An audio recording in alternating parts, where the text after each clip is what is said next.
இந்த நீதிபதி அவர்கள் கடைசி தீர்ப்பு சொல்லி எழுதி முடிச்சுட்டு பேனாவினுடைய அந்த நுனையை என்ன செய்யறாரு, குத்தி உடைக்கிறார். அந்த அளவுக்கு மனதில் வேதனையை சுமந்து கொண்டு அந்த தீர்ப்பு எழுதுறாரு. அப்ப திமுகவுடைய இந்த அரசு எப்படி பாரபட்சம் காட்டுகிறது பாருங்க.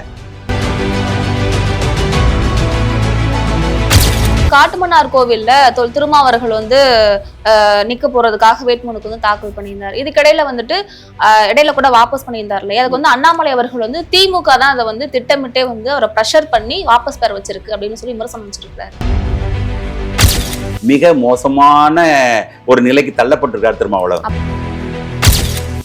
உடன் இருக்கின்றவர்களே பலர் திமுக ஒதுகுழலா இருக்கின்ற பொழுது இவருடைய இந்த முடிவுக்கு எதிர்ப்பு கடுமையாக இருக்கிறது. அவர்களை அழிக்கின்ற செயலை திமுக செய்ததை உணர்ந்ததனால் தான் அவர் இந்த முடிவு எடுத்தாரு. ஆனா அந்த முடிவு மாற்றக்கூடிய ஆற்றல் திமுக இருக்குன்னு அவங்க காட்டிட்டாங்க. சார், அதே போல இந்த சிறுபான்மையினருக்கு FCRA அப்படின்ற ஒரு சட்டத்தின் மூலமாக துரோகம் செய்கிறது பாஜக அப்படின்னு சொல்லி ஸ்டாலின் சொல்லியிருக்கிறாரு. இது இந்த டைம்ல பேசுவதற்கான ஒரு விமர்சனம்.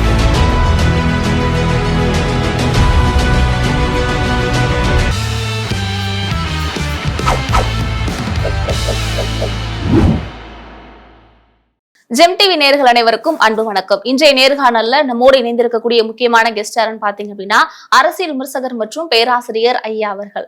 வணக்கம் ஐயா. வணக்கம்மா. எப்படி இருக்கீங்க? நல்லா இருக்கிறேன். நல்லா இருக்கீங்க ஐயா. சாத்தான்குளம் வழக்குல 9 போலீசாருக்கு நேற்றைக்கு மரண தண்டனை விதித்திருக்காங்க மதுரை உயர்நீதிமன்ற கிளை. இதற்கிடையில பாதிக்கப்பட்ட குடும்பங்களுக்கு 1,40,00,000 ரூபாய் இழப்பீடு கொடுக்கணும் அப்படின்னு சொல்லி இருக்கிறாங்க. இந்த ஒரு விஷயத்தை நீங்க எப்படி பாக்குறீங்க? அதாவது மிகச்சிறந்த தீர்ப்பு. அதாவது இந்தியா முழுவதும் மட்டுமல்ல, உலகம் முழுவதும் இதை பற்றிய உரையாடலுக்கான ஒரு முன்னெடுப்புக்குரிய தீர்ப்பு. இந்த நீதிபதி அவர்கள் கடைசி தீர்ப்பு சொல்லி எழுதி முடிச்சுட்டு பேனாவினுடைய அந்த நுனையை என்ன செய்யறாரு, குத்தி உடைக்கிறார். அந்த அளவுக்கு மனதில் வேதனையை சுமந்து கொண்டு அந்த தீர்ப்பு எழுதுறாரு. அப்ப ஏறத்தாழ இது அதிமுக ஆட்சியில நடந்த ஒரு நிகழ்வு. அந்த நிகழ்வினுடைய தன்மைக்கேற்றவாறு எடப்பாடி அவர்கள் என்ன செய்யறாங்க, சிபிஐ விசாரணைக்கு விட்டுறாங்க. அப்படி விட்டு விசாரித்து சாட்சிகள், நேரடி சாட்சியங்களோடு இந்த தீர்ப்பு உறுதி செய்யப்பட்டு இன்னைக்கு மரண தண்டனை விதிக்கப்படுகிறது. அந்த 9 பேருடைய வீட்டார்கள் பூரா நாங்கள் முதியோர் வச்சிருக்கிறோம், நாங்கள் பொருளாதாரத்தில் ரொம்ப இடைஞ்சல் இருக்கிறோம் என்று குறைஞ்சபட்ச தண்டனை கொடுங்க என்றெல்லாம் கெஞ்சி பார்த்தாங்க. ஆனா நீதிபதி தெளிவாக சொல்லிட்டார், இப்படிப்பட்ட குற்றச்செயலுக்கு மன்னிப்பே கிடையாது, தண்டிக்கப்பட்டே ஆக வேண்டும் என்பதுல உறுதியா இருந்த அந்த தீர்ப்பை சொல்லியிருக்கிறாரு. மேல்முறையீட்டுக்கு சென்றாலும் கூட இவர்களுக்கு இது உறுதி செய்யப்பட வேண்டும். குறைஞ்சபட்சம் வாழ்நாள் தண்டனை அளிச்சா தான் சரியா வரும். ஆனா மரண தண்டனை கொடுத்தது மிகப்பெரிய அதிர்ச்சி. ஆனா இதே திராவிட முன்னேற்ற கழக இந்த ஸ்டாலின் அரசுல எத்தனை கொடுமைகள் நடந்துக்கிட்டு தெரியுமா? அஜித் உங்களுக்கு தெரியும், திருப்புவனத்துல அஜித் என்கிற ஒரு சாதாரண காவலாளி, ஏழை குடும்பத்தை சேர்ந்தவன், அடிச்சு கொண்டாங்க. இன்னைக்கு என்னன்னு இழுத்துக்கிட்டு போய்கிட்டு இருக்கு பொய்யான புகார்ல, சரியா? அதே போல ஆகாசன் ஒரு பையன் மானாமதுரை பக்கத்துல காவல்துறையினால அடித்து கொல்லப்பட்டு கேட்பதற்கு கூட ஆள் இல்லாம என்னாச்சு, இன்னைக்கு வரைக்கும் அந்த காவலர்களை கைது செய்யப்படல. எத்தனையோ உண்டு. அதே போல இன்னொரு நவீன் ஒரு பையனுடைய மரணம் காவல்துறை அதிகாரிகளாக, குறிப்பிட்ட பெண்ணினுடைய அப்பா அம்மா காவல்துறை அதிகாரிகளாக இருக்காங்க. அவருடைய அந்த சகோதரர் போய் வெட்டி கொள்றான், அதை பூரா காப்பாத்துறாங்க. இன்னைக்கு அந்த பெண்ணினுடைய அம்மா குற்றவாளி என்று கருதப்படுகின்ற நிலையில, முகாந்திரம் இருக்கு என்கிற நிலையில என்ன செய்யறாங்க, கைது செய்து விசாரணைக்கு உட்படுத்த வேண்டும் என்று நீதிமன்றமே சொல்லிவிட்டது. இப்பொழுது வரைக்கும் அவர்களை கைது செய்யல. அப்ப திமுகவுடைய இந்த அரசு எப்படி பாரபட்சம் காட்டுகிறது பாருங்க. குற்றம் தெளிவாக, அதாவது குற்ற முகாந்திரம் இருக்கிறது, இவர்களை விசாரிக்கணும்னு சொல்லி நீதிமன்றமே சொன்ன பின்னாலும் கூட அவர்களை என்ன செய்யல, இன்னைக்கு வரை கைது செய்யல. அப்ப எப்படி சரி இருக்கும்? அதே போல மானாமதுரையில கொலை செய்யப்பட்ட ஆகாஷ் என்பவருடைய அந்த மரணத்துக்கு காரணமான காவல்துறை அதிகாரிகளை கைது செய்யல. ஏதோ இடமாற்றம் செய்வது மட்டுமே இவர்கள் என்ன பெரிய தண்டனை போல கருதி கொண்டு இந்த திமுக ஆட்சி செய்கிறது. இதை ஒப்பிடுகின்ற பொழுதுதான் இந்த தீர்ப்பு மிகச்சிறந்த தீர்ப்பாக, எல்லோருடைய கவனத்திற்கும் உரிய தீர்ப்பாக, தவறு செய்வர்களை ஒரு அஞ்சு நடுங்கும்படியான ஒரு தீர்ப்பாக அமைந்திருக்கிறது. எனவே இது போல நல்ல தீர்ப்புகள் வரணும். அது இந்த திமுக ஆட்சியில வந்திருக்குன்னு சொன்னா, வழக்கை போட்ட அந்த அதிமுக ஆட்சியில சிபிஐ விட்டு நேர்மையாக நடத்தி இன்னைக்கு அந்த தீர்ப்பு வந்திருக்கிறது. ஆனா இதே திராவிட அரசுல எத்தனையோ வழக்குகள் இப்படிப்பட்ட கொடுமையில் நடந்தும் கூட இன்றைக்கு என்ன செய்யல, எந்த விதமான நல்ல முன்னெடுப்புகளே எடுக்கப்படவில்லை என்பது திமுக அரசினுடைய மிகச்சிறந்த ஒரு மோசமான நிலைக்கு எடுத்துக்காட்டு. ஐயா அதே போல வந்து காட்டுமன்னார் கோவில்ல திருமாவர்கள் வந்து நிக்க போறதுக்காக வேட்புமனுக்கு வந்து தாக்கல் பண்ணியிருந்தார். இதுக்கிடையில வந்துட்டு இடையில கூட வாபஸ் பண்ணியிருந்தார் இல்லையா? அதுக்கு வந்து அண்ணாமலை அவர்கள் வந்து திமுக தான் அதை வந்து திட்டமிட்டே வந்து அவரை ப்ரெஷர் பண்ணி வாபஸ் பெற வச்சிருக்கு அப்படின்னு சொல்லி விமர்சனம் வச்சிருக்காரு. அதாவதுமா இந்த ஸ்டாலினுடைய திமுக அரசு அப்படிப்பட்ட வன்முறையை தூண்டி விட்டு காவல்துறை அதிகாரிகளுக்கு எல்லை மீறி அதிகாரத்தை கொடுத்து இப்படி ஒரு கொடுமை நடக்குது என்று சொன்னால் இங்கே திருமாவளவன் அவர்களுடைய அந்த நிலையில் பார்த்தோம்னா மிக மோசமான ஒரு நிலைக்கு தள்ளப்பட்டிருக்கார் திருமாவளவன். அப்படிதான் அண்ணாமலையுமே பைட்ல ஏன்னா அவர் வந்து மிகச்சிறந்த பேச்சாளர், சிந்தனையாளர், வாசிப்பாளர், சமூக நீதியை கடைப்பிடிக்க வேண்டும் என்று உறுதியோடு இருக்கக்கூடியவர். ஆனாலும் கூட அவர் சில இடங்களில் சறுக்கலால் தான் இப்படிப்பட்ட நிலை அடைந்திருக்கிறார். உதாரணமாக தேர்தல் முடிந்து விட்டால் ஒரு நல்ல ஆரோக்கியமான எதிர்க்கட்சி போல செயல்படாமல் திமுகவுக்கு முட்டு கொடுத்து தோழமை சுட்டி தன்னுடைய கட்சியினுடைய அஸ்திவாரத்தை அழித்து விட்டார். எப்படி என்று கேட்டால் உங்களுக்கு தெரியும், உங்களுக்கு கள்ளச்சாராயத்தால் எத்தனையோ பேர் இறக்கின்ற பொழுது இவர் மது ஒழிப்பு மாநாடு, மகளிர்களுக்கான மது ஒழிப்பு மாநாடு நடத்தினார். நடத்துகின்ற பொழுது அவர் அறிவிப்பு என்ன தெரியுமா?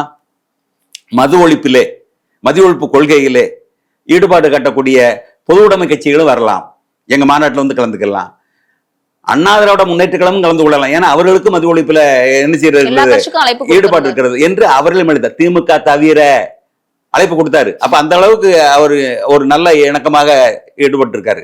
அப்ப திமுக வந்து வாலின்ற வண்டியில ஏறி அந்த மாநாட்டுக்குள்ள போய் என்ன அந்த மாநாட்டோட நோக்கத்தவே செதிச்சிட்டாங்க. எப்படிப்பட்ட ஒரு நெருக்கடியை இப்ப திருமாவளவன் உணர்ந்திருப்பாரு, யோசிச்சு பாருங்க.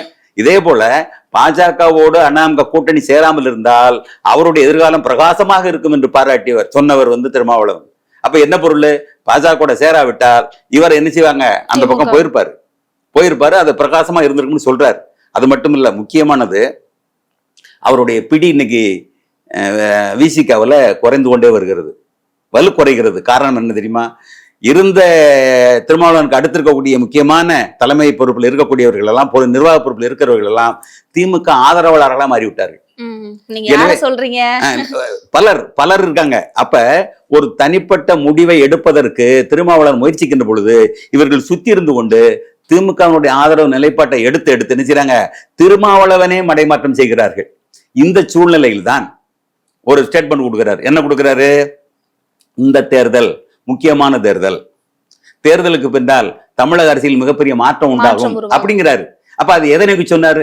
அந்த கருத்துக்கு ஏற்றவாறு, அந்த அவருடைய முன்முடிவுக்கு ஏற்றவாறு அவர் என்ன செய்யறாரு, இங்க மாநில அரசியலுக்குள் நம்ம போகணும்னு நினைக்கிறாரு. நல்லா யோசிச்சு பாருங்க. பாராளுமன்ற உறுப்பினர் இருக்கக்கூடிய அவருக்கு என்ன நினைப்பு வருகிறது? அரசியல் சூழ்நிலை மாறுகிறது, தேர்தலுக்கு பின்னால் தமிழக அரசியல் சூழ்நிலை மாறிவிடும் என்று நம்பிய காரணத்தினால் நாம் இந்த மாநில அரசியலுக்குள்ள போகணும்னா என்ன செய்யணும், சட்டப்பேரவை உறுப்பினராக மாற வேண்டும் என்ற நிலைப்பாடை எடுத்து என்ன செய்யறாரு, நீக்கு என்ன முடிவு பண்ற, களம் மாறும் அப்படின்னா திமுக ஜெயிக்காது அப்படின்ற நிலைப்பாட்டில் அது பெரும்பான்மை பெறாது. அப்ப நம்மளுடைய மதிப்பு கூட இருக்கும். அப்ப வந்து நம்ம அரசியல் சூழ்நிலைக்கு ஏற்றவா நம்ம வந்து பண்ணணும்னா, செயல்படணும்னா நாம் அந்த களத்துக்குள்ள இருக்கணும்னு சொல்லித்தான் அதை முடிவெடுக்கிறாரு. முடிவெடுத்த உடனே அங்க உதல்ல ஆகுறது. நல்லா புரிஞ்சுங்க. திருமாவளவன் உடன் இருக்கின்றவர்களே பலர் வந்து என்ன திமுகவுக்கு ஒதுகுழலா இருக்கின்ற பொழுது இவருடைய இந்த முடிவுக்கு எதிர்ப்பு கடுமையாக இருக்கிறது. என்ன பொருள்? அவர் வந்து பிடிவாதமாக அந்த நிலைப்பாட்டில் உறுதிப்படுத்தியிருப்பார். ஆனால் வீசி கட்சி ரெண்டா உடைச்சிருப்பாங்க. அப்ப திமுகவுடைய அந்த நெருக்கடிக்குள்ள திருமாவளவன் செய்ய முடியாது, தாக்கு பிடிக்க முடியல. அப்ப கட்சி நம் கைவிட்டு போய்விடுங்கிற பதட்டம் வருகிறது. அப்ப இந்த பதட்டத்தினாலதான் அவர் முன் யோசனையோடு மாநில அரசியலுக்கு வர நினைச்சாரு. ஆனா அதையும் பொறுக்க முடியாது. என்ன செய்யறாங்க, திட்டமிட்டு காலி பண்ணி அவங்க என்ன செய்யறாரு, அந்த தொகுதியிலிருந்து வாபஸ் வாங்க வைக்கிறாரு. அவருக்கு எப்படி சார் அந்த ஒரு மனமாற்றம் வரும்? ஏன்னா இப்போ எம்பியா இருக்கும் பொழுது ஒரு சட்டமன்ற தேர்தல நம்ம வந்து போட்டியிடணும், தமிழ்நாடு அரசியல் களம் மாறும் அப்படின்ற ஒரு இதுல வந்து அவர் போறாரு. அப்படி இருக்கும் பொழுது அழுத்தம்னால அது ஏன் வாபஸ் வாங்குற அளவுக்கு அந்த கூட்டணியில? அதுதான், அதாவது இப்ப 8 பேருக்கு வந்து சட்டமன்ற உறுப்பினர் பதவிக்கு நம்ம கொடுக்குறோம்னா, பொறுப்பு கொடுக்குறோம்னா அதுல 3/4 பேர் திமுகவுடைய ஆதரவாளராக இருந்தாங்கன்னா என்ன செய்யறது? ஜெயிச்ச பின்னால கட்சி தாவல் தடைச்சிடணும், குறிப்பிட்ட எண்ணிக்கையில மாறினா தான் செய்ய முடியும். 3/4 பேர் மொத்தமா வந்து திமுக ஆதரவு கொடுத்துட்டாங்கன்னா அப்ப இவருடைய கட்சியை காலியாயிரும். அப்ப அந்த பதட்டத்துல என்ன செய்யறாரு, மனசை தேத்தி கொண்டு திரும்ப என்ன செய்யறாரு, வாபஸ் வாங்குறாரு. இதுக்கு முன்னாலே அவர் சொல்லியிருக்காரு தெரியுமா உங்களுக்கு? என்ன சொல்லியிருக்காரு? அழுவது போல மனம் வருந்தி எங்களை வந்து முன்னேற விட மாட்டேங்கிறாங்க, எங்களை வந்து ஒரு அதிகாரத்தை நோக்கி நகர விட மாட்டேங்கிறாங்க, எங்களுடைய இதுக்கு வந்து யாருமே ஊக்கப்படுத்த மாட்டேங்கிறாங்க அப்படிங்கிற அடிப்படையில தலித்தினுடைய முன்னேற்றத்தை சகலரும் தடுக்கிறார்கள் என்கிற நிலைப்பாட்டை அவர் பல இடத்துல சொல்லிட்டாரு. அப்படி சொல்லி வந்த பின்னால இன்னைக்கு உச்சம் அடைந்து விட்டது. வெளிப்படையாக தெரியுது எல்லாமே வந்து திமுகனுடைய நெருக்கடியில திருமாவளவன் மாட்டிக்கொண்டார். அவர் இப்ப வெளியே போக முடியல. அதனாலதான் சொன்னாரு, தாவேகாவுடைய விஜய் வருகின்ற பொழுது வரவேற்றார். அது அவங்களுடைய அந்த செயல்பாடுகள் வெளிப்படையாக தெரியணும் அப்படி சொன்னாரு. அதே போலதான் இங்க அண்ணாமகாவுடைய இதையும் நம்ம என்ன செய்யறாரு, அவர் வந்து பகைத்து கொண்டு அவர் எதுவுமே சொல்லல. ஆனா இந்த அளவுக்கு 5 வருடங்களாக திமுகவுக்கு ஆதரவாக இருந்து முட்டு கொடுத்து இருந்த அந்த திருமாவளவனுக்கு இந்த கதி வந்திருக்குன்னு சொன்னா அது அரசியல் இதெல்லாம் சாதாரணம் என்பதை அவர் கட்சி தொடங்குனதுக்கான ஒரு நோக்கமே இல்லாம போயிடுச்சு. இன்னைக்கு அவர் உணர்ந்திருப்பார். நாம் திமுகவுக்கு இவ்வளவு தூரம் ஆதரவு கொடுத்து நம்ம வந்து பக்கவலமா இருந்ததுக்கு திருதராஷ்டிரனுடைய அணைப்புன்னு சொல்லுவாங்க. அணைக்கிறவனை பாக்குறவங்க என்ன தோணும், கட்டி பிடிச்சி அன்பை காட்டுறான்னு தோணும். ஆனா அவர் கழுத்தை நெரிக்கிறாரு, நெரிச்சு கொள்றாரு அப்படிங்கிறது தெரியாது. அதுபோல அரவணைக்கிற பேர்ல அவர்களை அழிக்கின்ற செயலை திமுக செய்ததை உணர்ந்ததனால் தான் அவர் இந்த முடிவு எடுத்தாரு. ஆனா அந்த முடிவு மாற்றக்கூடிய ஆற்றல் திமுகவுக்கு இருக்குன்னு அவங்க காட்டிட்டாங்க. ஆனா இது காலம் பதில் சொல்லும். தேர்தலுக்கு பின்னால நிலை மாறும். கண்டிப்பாக அதுக்கான விலையை திருமாவளவன் கொடுத்துட்டாரு. அதுக்கான செயல்பாடு அவர் மாற்றி செய்வாருன்னு நம்பிக்கை இருக்கு. அதே போல சார், ஆலு ஷானவாஸ்க்கு வந்துட்டு ஏன் சீட்டு கொடுக்கல அப்படின்றதுக்கு நிறைய விஷயங்கள் வந்து இங்க பார்க்கப்பட்டுச்சு. குறிப்பா வந்து அவர் வந்து விசிகாக்குள்ள இருந்துகிட்டே வந்து திமுகவுக்கு வந்து ஆதரவா செயல்படுறாரு, விசிகாவோட கட்சிகளோட வளர்ச்சிக்கு ஒரு தடுப்பணையா செயல்படுறாரு, நிறைய விஷயங்கள் வந்து நிறைய பேர் வந்து பேசினாங்க இணையங்கள்ல. ஆனா நேற்றைக்கு திருமா அவர்களே வந்து நேரடியா அவர்கள் சந்திப்புல வந்து என்ன சொல்லியிருக்கிறாரு அப்படின்னா, உங்க மேல வந்து நிறைய விமர்சனங்கள் வைக்கப்படுது, திமுகவுக்கு சொம்படிக்கிறதுனாலதான் உங்களுக்கு நான் சீட்டு கொடுக்கலன்னு சொல்லி நிறைய பேர் பேசுறாங்க, ஆனா எதுவுமே கிடையாதுன்னு சொல்லி முற்றுப்புள்ளி வைத்திருக்கிறாரு. இப்ப இதுல நடந்த விஷயங்கள் எல்லாமே வந்து முற்றிலும் அதுதான்பா. ரவிக்குமாராக இருந்தாலும் சரி அல்லது ஜனவாசாக இருந்தாலும் சரி, யாராக இருந்தாலும் வெளிப்படையா பேரை சொல்ல முடியாது. பலர் திமுக ஆதரவு நிலைப்பாட்டுல இருந்து திருமாவளவன் நெருக்கடி கொடுக்கிறாங்கிறத வெளிப்படை எல்லாருக்கும் தெரிகிறது. அப்ப இந்த விளக்கத்தை கொடுக்க வேண்டிய அவசியம் வந்தது. தன்னிலை விளக்கம் போல நான் அப்படி இல்லை அப்படி என்று விளக்கம் கொடுப்பதற்கான காரணம் என்ன? அப்ப இந்த விளக்கத்தை நீ கொடுத்து ஆகணும் பேர் கட்டாயத்துக்கு வராரு. அதனால இதெல்லாம் அரசியல் இப்படி இருக்கிறது. அதனால வந்து காலம் போகும். இது மட்டும் இல்ல. இப்போ உதாரணம் ஒண்ணு சொல்றேன். இதோட இணையாக அண்ணாமுக கூட்டணியில இருந்து தேசிய ஜனநாயக முற்போக்கு கூட்டணியில இருந்த புதிய தமிழகம் கட்சி டாக்டர் கிருஷ்ணசாமி அவர்கள் கடைசி வரை அண்ணாமுக கூட்டணியில் இருப்பதாக நிலைப்பாடு எடுத்திருந்தாரு. ஆனா அவர்கள் கடைசி நேரத்தை நினைச்சிட்டாங்க, அவரை வந்து கூட்டணியில சேர்க்கல. அப்ப அவர் வருந்தி சொல்றார், இந்த மாதிரி வந்து நம்பிக்கை துரோகம் செய்து விட்டார்கள், கடைசி வரைக்கும் நம்ப வைத்து கழுத்தறுத்து விட்டார்கள் என்று அவர் குற்றச்சாட்டுகிறார். இவற்றை கேட்டா இல்ல அவங்க வந்து இவ்வளவுதான் ஓட்டு வாங்கினாங்க, இவங்களுக்கு இவ்வளவு எதிர்பார்க்கறோம், கொடுக்க முடியுமா என்று ஒரு அலட்சியமா பதில் சொல்றார். அப்ப அவங்களை காயப்படுத்துறார். அப்ப அவர்களுக்கும் கணிசமான வாக்கு சதவீதம் இந்த தமிழ்நாட்டில் இருக்கு. அப்படி இருக்கின்ற பொழுது தேமுதிக விட அவங்களுக்கு வந்து சதவீதம் குறைஞ்சிருக்கும். நினைச்சு பாருங்க. ஏன் ஒண்ணும் இல்ல, வாசன் எடுத்துங்க, வாசனுக்கு 5 தொகுதிக்கான வாக்கு சதவீதம் இருக்கிறதா என்ற கோணத்துல அவங்க பார்ப்பாங்கல்ல. அப்ப இவ்வளவு காலமும் மனசனையாக இருந்தவர்கள் இப்பொழுது வந்து புறக்கணிக்கப்பட்டார்னு சொன்னா அப்ப அந்த மக்களினுடைய பிரதிநிதித்துவத்தை அவர்களுடைய ஒரு அதிகாரமாக திகழக்கூடிய டாக்டர் கிருஷ்ணசாமி அவர்களுடைய வளர்ச்சியை பொறுக்க முடியாமல் என்ன செய்யறாங்க, அவர்கள் நிராகரிக்கிறாங்க. அப்ப கூட இருக்கிறவங்களும் அதற்கு ஆதரவு நிலைப்பாடு எடுக்கல. கிருஷ்ணசாமி சேர்க்கறதுக்கான முயற்சியை செய்யணும் என்று அந்த கட்சியில் உள்ளவர்கள் முயற்சி எடுக்கல, அல்லது கூட்டணி கட்சியினரும் முயற்சி எடுக்கல. அப்ப என்ன அர்த்தம், பலரும் சேர்ந்து டாக்டர் கிருஷ்ணசாமி அவர்கள் ஒரு சமூகத்தினுடைய தலைமையாக எழுந்து வருகிறார், அதிகாரத்தை நோக்கி வருகிறார், இதை விரும்பாத என்ன செய்யறாங்க, அதை வந்து அப்படியே நிராகரிங்க என்றுதான் சொல்வதாக தெரிகிறது. எனவே எப்படி வந்து திமுகவால் திருமாவளவன் அவர்கள் இப்படி நெருக்கடிக்கு ஆளாகிறாரோ அதே போல அதிமுகவால் என்ன செய்கிறது, கிருஷ்ணசாமி அவர்கள் இப்படிப்பட்ட ஒரு நெருக்கடிக்கு ஆளாக்கப்பட்டார் என்பது பலருக்கும் தெரிந்தது. எனவே அவர்கள் இந்த சமுதாயம் ஒன்று திரண்டு அவருடைய தலைமையை வலுப்படுத்தி வாக்கு சதவீதத்தை கூட்டி காட்டினால்தான் அவர்கள் அடுத்த அரசியலில் மற்றவர்கள் அங்கீகரிக்கப்படுவார்கள், பார்க்கப்படுவார்கள், அரசியல் அதிகாரத்தை நோக்கி நகர முடியும். இது ஒரு ஒப்பீடு தான். இதுல கூட குறிப்பா முரசு தமிழப்பன், அதாவது விசிகவோட ஒரு தலைவர் வந்து திருச்செந்தூர் தொகுதியில வந்துட்டு திமுக வேட்பாளரை எதிர்த்து சுயேட்சை மனு தாக்கல் பண்ணியிருந்தாரு. இதுக்கிடையில வந்து இந்த ஒரு விஷயம் கூட திருமாவோட பேக் போன்ல தான் நடக்குது, திருமாவோட சப்போர்ட்னாலதான் அவர் பண்றாரு அப்படின்னு சொல்லியிருக்காங்க. உண்மை. ஏன் பாண்டிச்சேரியில் நடந்தது, காங்கிரஸ் திமுக விசிக எல்லாம் சேர்ந்து முடிவெடுத்து தொகுதி ஒதுக்கப்பட்ட பின்னால காங்கிரஸ்காரர்கள் எல்லா தொகுதியிலும் போட்டு வாபஸ் வாங்க மறுத்துட்டாங்க. அப்ப வேற வழியே இல்லாம என்ன செய்ய வேண்டியிருக்கு, திருமாவளவன் அவர்கள் நினைச்சிடாம ஒரு தொகுதிக்கு பதிலா 3 தொகுதியில போட்டிடுறாரு. அதே போல திமுகவும். அப்ப பாண்டிச்சேரியில் அப்படிப்பட்ட ஒரு சூழ்நிலையை உருவாக்கி இன்னைக்கு மிகப்பெரிய குளறுபடியில் இருக்கு. ஆனா ராகுல் காந்தி பிரியங்கா வந்து என்ன செய்யறாங்க, சென்னை விமான நிலையத்தில் இருந்து அப்படியே பாண்டிச்சேரிக்கு போய் என்ன செய்யறாங்க, பிரச்சாரம் பண்றாங்க. தமிழக திட்டி கூட பார்க்கல, நேரம் அப்படியே கேரளாவுக்கு போறாங்க.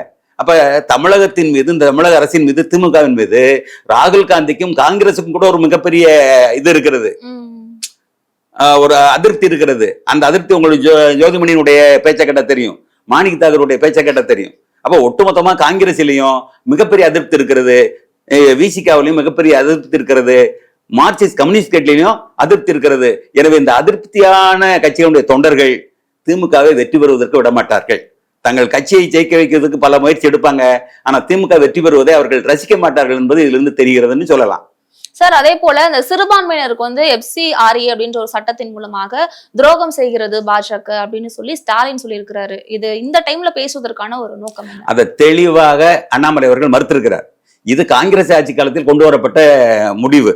இந்த முடிவுல என்ன சிக்கல்? வெளிநாட்டிலிருந்து நிதி உதவி பெறுகிறார்கள். பெறுகின்றவர்கள் வெளிப்படையாக மக்களுக்கு தொண்டு செய்யக்கூடிய ஒரு நிறுவனமாக இருக்கக்கூடியவர்களுக்கு கணக்கு காட்டுவதில் என்ன சிரமம்? முறையாக இந்திய அரசினுடைய பார்வையில் நீங்க உட்பட்டு உங்களுடைய நிதி உதவி பெறுங்கள், உதவிகளை பெறுங்கள், மக்களுக்கு சேவை செய்யுங்கள் என்று சொல்வது எப்படி சரியா தப்பா இருக்கும்? யோசிச்சு பாருங்க. நீ உங்ககிட்ட இருந்து வெளிநாட்டில இருந்து ஒரு நிதி உதவி கிடைக்குது, பல நாடுகளில் இருந்து நிதி உதவி கிடைக்குன்னு வச்சுக்கோங்க. அப்ப அந்த நிதி உதவியை அரசினுடைய சட்டத்திட்டத்துக்கு உட்பட்டு வெளிப்படையாக பார்வையில் படும்படியாக நீங்கள் பெற வேண்டியதானே என்று அரசு கேட்கிறது. பெற்றது நீங்கள் மக்களுக்கு சேவை செய்யுங்க, எப்பொழுதும் போல பெறுங்கள், எப்பொழுதும் போல சேவை செய்யுங்கள். ஆனால் இந்த அரசினுடைய பார்வைக்கு உட்பட்டு செய்யணும் என்பது என்னுடைய விதி. இது எப்படி சரியா தப்பா இருக்கும்? யோசிச்சு பாருங்க. அதை அரசனுடைய தப்பு போல பிரச்சாரம் பண்றதுதான் இன்னைக்கு அவங்களுடைய வேலையா இருக்கு. இது தேர்தல் அரசியல், அதனால அது தப்புன்னு சொல்றாரு. எப்படி தப்புன்னு சொல்லட்டும், கொடுக்கறவங்களையும் தடுக்கல, வாங்குறவங்களையும் தடுக்கல. என்ன செய்யறாங்க? வெளிப்படைத்தன்மையோடு இருக்கட்டும் உங்களுடைய தொண்டு மக்கள் சேவை என்பதாக அதை சொல்றாங்க, அவ்வளவுதான். அதனால இது தப்பானது கிடையாது என்பது என்னுடைய கருத்து. ஓகே சார், அரசியல் சார்ந்த நிறைய கேள்விகளுக்கு ரொம்ப தெளிவா பதில் சொன்னீங்க. நன்றி சார். மகிழ்ச்சிமா, வணக்கம்.